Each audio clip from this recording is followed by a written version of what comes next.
Τώρα έχει μεγάλο ενδιαφέρον να δούμε, κυρίες και κύριοι, να δούμε τα όσα είπε νωρίτερα στο SKAI και στον Απόστολο Μαγκυριάδη ένας πολύ σημαντικός αναλυτής, ο Μπέντζαμιν Χαντάτ, είναι διευθυντής Ευρώπης του Ατλαντικού Συμβουλίου. Και έχει σημασία να δούμε τι απάντησε στην ερώτηση του Απόστολου Μαγκυριάδη για το αν ο Πούτιν σκοπεύει να επιτεθεί μετά την Ουκρανία και στη Μολδαβία και στην Υπερδνειστερία. Do you sense Putin intends to invade Transnistria and Moldova? And you think that this is a way to fight probably a proxy war against the West? I am very concerned about what's happening in Transnistria right now. I do think, however, that you see already the difficulties that Russia is facing in Ukraine, both the difficulties of its army and, of course, the incredible resistance of the Ukrainian population supported by weapons delivery and sanctions.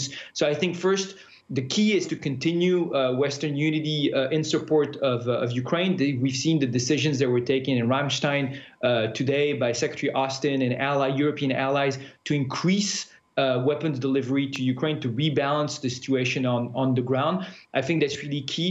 But you're completely right. Let's not lose sight of other so-called frozen conflicts that Russia has been manipulating for the last decades to be able to continue to put pressure in the region, in Moldova, and of course also in Georgia, and as well as in the Western Balkans. We've seen Serb separatists in Bosnia, for example, who are supported by Russia. So as we focus on Ukraine, I think it will be a key priority for Europeans to also think about the rest of the neighborhood and step up their presence in foreign policy there. Mm-hmm.